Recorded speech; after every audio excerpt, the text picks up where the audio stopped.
Hi everyone, Dr. Jen Pamer with Mid-Ohio Functional Wellness. Today we want to talk about the good and the bad, the best and the worst oils for cooking and for overall health. 30, 40, 50 years ago, there weren't too many options. In fact, at the turn of the century, there was maybe one or two. You had Crisco, which was introduced in 1910 actually by Procter & Gamble. And other than that, you had your animal fats or lard or butter. Today, there's been such an explosion of cooking oils. It's really hard to tell, what would be the best one for us, and the pricing is all over the place.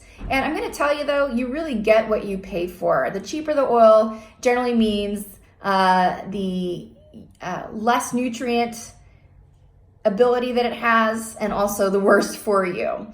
So let's talk about processing. Every oil has to go through some type of processing to become a cooking oil, even if it's just pressing or filtering. But unlike extra virgin olive oil or unrefined coconut oil, the vegetable or the seed-based oils are usually subjected to a massive amount of processing.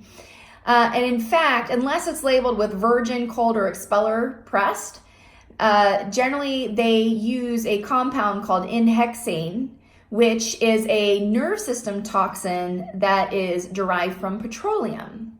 And then to make matters worse, they'll bleach it while they refine it, then they bleach it, and then they deodorize it so it's a very clear and odorless oil, good for cooking because you don't taste it, but very, very bad as far as a nutritional component. And in fact, not only is it have no nutrition at all, but it also increases cellular damage or free radical production in the body. And we'll talk about that in just a minute.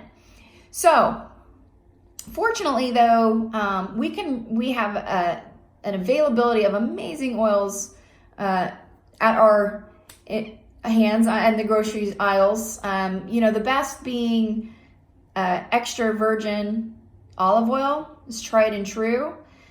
Coconut oil, avocado oil, which really hasn't been on the market all that long, but it's wonderful. It's high in just a ton of key vitamins and minerals. Studies show that these saturated fats help actually to lower blood pressure, lower cholesterol.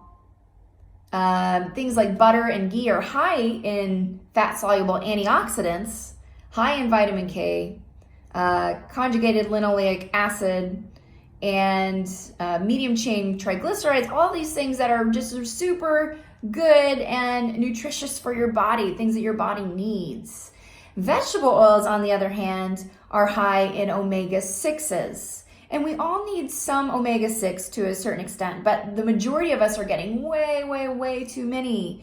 And the problem with omega-6s is that if we have too many, it actually starts a cascade of inflammatory events. And so it's basically, think of it as the opposite of omega-3s. We all know that omega-3s are really good for us. They're anti-inflammatories. Well, omega-6s are like putting fuel on the fire.